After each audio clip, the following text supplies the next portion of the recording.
All right, so I'm here with CJ. Can you just tell us, what activities you're included in on campus, here at OU, and also can you talk about actually what fraternities and what your major is on campus? You know what I'm saying? All right, my name is Sharper Johnson. Everybody calls me CJ, so I go by CJ. I'm an industrial engineering major, and I'm a part of Kappa Alpha Psi. That's the frat I'm in. One of the things that we like to do, or some of the things I like to do on campus, is be involved. I think that's one of the biggest things. Even if you're not physically there, it's like even if you want to be spiritually engaged, I like to be able to see different events from different organizations, and that gives you the opportunity to see things from a different perspective than what you normally would within your own culture. Now, you said you're a part of your fraternity and stuff like that. Talk about what your fraternity's purpose is and the message that you all try to bring across to everybody.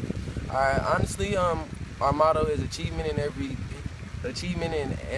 field of human endeavor, and I would say some of like the normal stereotypical stuff, I guess, but honestly, I want to say for us on campus here, Zeta Omega chapter of Kappa Alpha Psi, what we like to do is be the gap or the bridge to the gap. And what I mean by that is like, I don't want you to necessarily come here and all of a sudden you have to forced to be an adult, forced to grow up, forced to be professional, or forced to be a partier. Like, we don't want you to have to come with a label. I think the biggest thing we want to do is help you transition into finding who you are. Because that's one of the biggest things I think it is about coming to school. Kappa Alpha Psi really helped me find out that college is a tool, and it's not necessarily a way of life or a route to go, but it's a tool in order to help better yourself. So I think that's one of the biggest things I think that Kappa Alpha Psi is helping us with, and that's one of the messages I try to kick back on each time we bring somebody else in.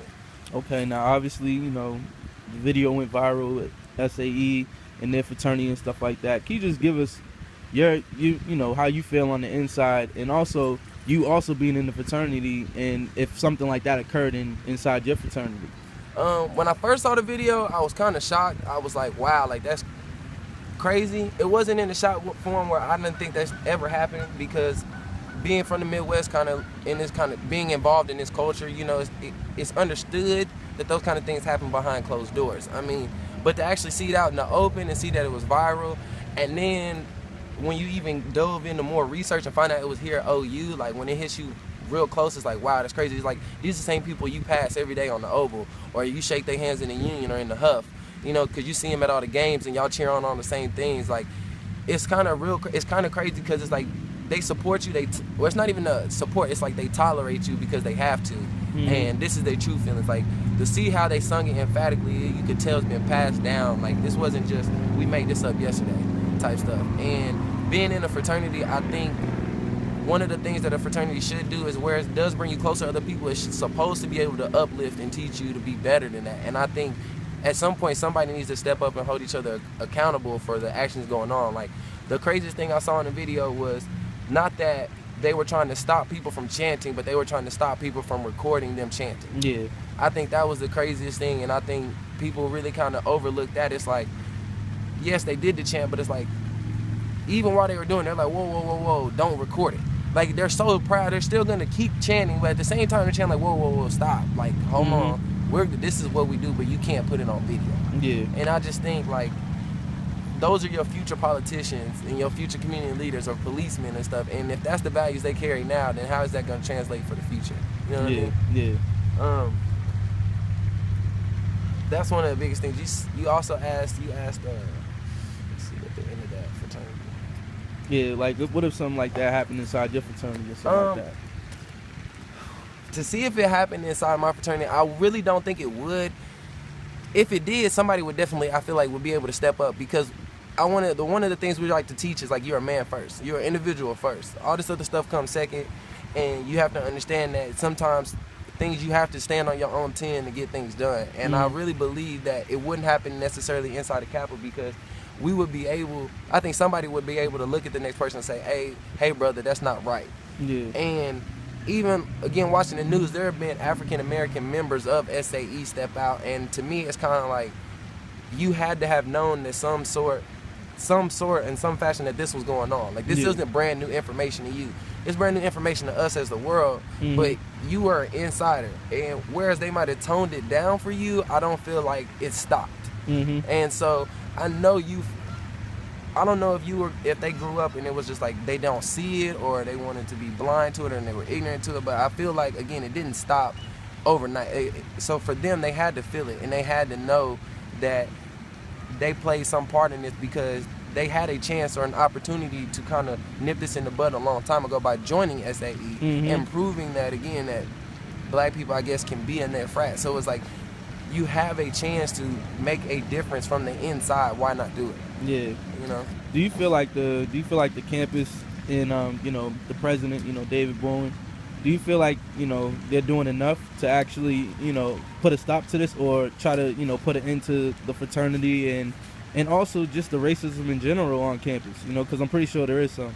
I honestly feel like, I will say this, I do think David Bourne is pretty progressive as far as handling the racism issue or the diversity issues on campus. That's one of the biggest things I've watched him over the years, is combat that. Like, even with the lesbian, gay, transvestite thing, from being Hispanic, Latino, or black, like, I definitely think he tries to impact the area of diversity. That's one of the things I think he's very proud of, trying to bring in a melting pot culture here. Now, as far as did he do enough, honestly, because when I saw the video and I saw how, and I started to dive into it and see how people reacted, I really didn't appreciate some of it. I thought it was too emotional and it was too fast. It wasn't a thought out response like we should have, like taking a step back. It was just a cry immediately, hey, this isn't right, we should be treated better, they need to be kicked off. Like, because now when you think about it, they just got kicked off of campus. Cease and desist stops their organization for now. But again, like I said a little bit earlier, 10, 20 years later, when alumni members come back and they like, hey, we have this much donation, we have this, those same members aren't part of here anymore, blah, blah, blah, blah, we should be able to be back on campus. I think they're going to let them. So, I mean, a cease and desist, yes, it's like a moral victory, but I don't think it was enough. You or I could get a speeding ticket in Norman, or a disturbing the peace ticket in Norman. OU Conduct's going to pull you in, ask you to do some community service, ask you to pay an administration fee, write a letter about why this happened and how it shouldn't happen no more. And I feel like that's just for you getting a ticket off campus. Now, these dudes live on campus. We're doing a quote-unquote, they weren't doing an on-campus event, but a day party was part of their, I'm pretty sure it's in that budget that they turned into OU. So it's just like a sanctioned event, and I feel like they got a cease and desist. That's like a slap on the wrist to them. They're not individually affected by it. You just can no longer be an open member of SAE on campus, and to me that's not enough. It's not going to actually quell any of the uprisings or any of the feelings that people are starting to feel behind the racist video. I was gonna say, being an African American, like, as soon as you hear stuff like that when they're like hanging from a tree and different things like that, like, if you was able to speak to one of those people that were in the video, without physically harming them, you know what I'm saying, like, what would you actually say to them if you had the opportunity to speak to them? I mean, if I had the opportunity to speak to them, really without being too physical, I guess it would just have to be a conversation of like picking their brains, because again, I think it's generational knowledge passed down. Like, I don't think he grew up or woke or was born and instantly hated black people. And even some of the people who sang the video, I don't think they hate black people. I think some of them have black friends, and some of them go to black events or support different aspects of black culture. But I also think, like, peer pressure is a big thing, and you want to be looked at or you want to be cool within that in crowd so much that you still talk, like, you might put those values aside in order to be included, and not to be like, oh, you're weird or you're different or you can't hang with us, you can't sit with us, those type of things. So I mean, I would kind of just want to talk to them about where their values lie or where their morals or their ethics lie. Like, your parents might have taught you this, but is this something that you want to pass down to your kids? Is this something that you think the world's gonna live in? Like, can you kind of see the effects or the adverse effects that you having on the next person? Not even just another black person or a Hispanic person or Asian person. It's just like, can you see the effects that you having on humanity as a whole? Because if we don't start looking at each other as individuals instead of just race, because I think every group has their quote-unquote racist tendencies. Whether it be prejudice or bias or anything like that, like, or preference or preferential treatment, I think at the same time, we need to look at each other as individuals and for what that person can do, not because, oh, they're cool because they're a black person who can do this, or that's a white guy who knows he's really good at computers, so let's get him to do this. Like, it needs to be, oh, that's a man, that's a woman, that's a person who can do this. And I think that's one of the biggest things, is trying to get the awareness up to talk to them like, hey, Have you at least looked at it from a different angle? Have you seen, like, what happens if I did this to you? Would you really care? Or would it really affect you? Like, because, I mean, I feel like you could call a white person a cracker or a honky or anything like that. That's not, to them, they don't take that offensively. As much as you would think, as much as a black person being called a nigga. Like, there's no culture behind it. There's no intent behind it. There's no historical significance behind it. Like, we still have Black History Month. They still teach about slavery and all that stuff. When was the last time a white person was in slavery in America? You know what I mean? So it's like, it still hits to home, and I think it's just one of those things that you got to understand. Like, to me, you got to teach them that that's a low blow. Like, I can't go to you and say, so your mom died, and I make a joke about your mom. How would you feel? That's the equivalent, I think, to you calling me a nigga. Like, one of those type of things. I just think they need to be able to sit down and see. And I don't think they have enough interaction with other cultures to really appreciate that. Being on campus, you know, being on OU's campus, have you seen like any racism or anything like that, you know, just in general, you know, besides this incident right now? Definitely. I mean, besides this incident, again, this is just one of those incidents that got caught. Again, me being here, there's all types of incidents I think that happen behind closed doors, or even me personally, or that you see in the news. Like, one of the biggest things to me that got mishandled was, I think, the Frank Shannon case. He was a football player up here, played linebacker, and actually was like pretty good, not just like a normal linebacker, just or on the team. Like, he was starting and he was killing for the team. And he caught a case over the summer about, and it got dropped. No charges was pressed or anything like that, and they still kicked him off the team. And I think it was mostly because it was a white girl who was involved. And personally, I think if it was a black girl, they wouldn't even have a problem with it. Same thing with Joe Mixon. He kind of it's a little different when it's domestic violence, I think, but he punched a white girl, and they suspended him for a year, but they still bringing him back to play this year. You know what I mean? Same thing with Frank Shannon. They suspended him, but they gonna bring him back. And it's just like, I don't think they should be costed their opportunity because daddy money or somebody who's donating to the school is like, hey, we don't want to see that. A booster says, hey, that was a black guy to a white girl. No, that's not okay.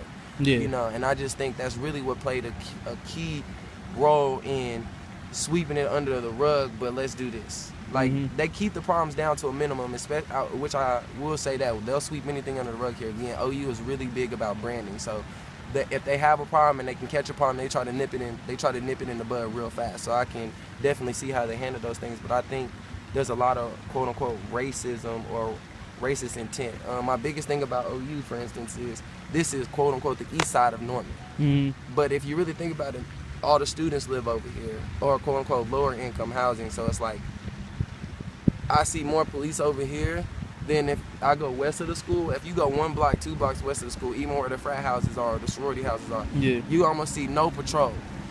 Like, whole day you might see 1 or 2 cars. We can go on 12th and Lindsay and sit there for 5 minutes and you'll see 5 cars drive by up and down the street. Or we go by the student house and you'll see 5, 10 cars just patrolling. And it's just like, what are we doing? What crimes are we committing as students over here? Just like, we don't have the values or things. Like, there's nothing here for us to break into or to steal or to rob, or like, what are you really patrolling? Or is it really just some tickets and because you ain't got your seatbelt? You know, those type of things. And it's when those same crimes happen over here, or the people who I think, quote unquote, it wouldn't hit them as much, to cost them as much for a ticket like that. Like, I'm in school and you give me a ticket for my seatbelt and I gotta pay, I don't know, $100, $180 for that. And it's because the opportunity is there to catch me more than it is to catch somebody else. Just like the biggest thing that kind of upset me was they needed protection when they moved out. From who? They needed protection when they moved out? When they moved out, they had Norman PD outside of the SAE house, making sure that nobody disturbed them while they were moving out. And I'm just like, who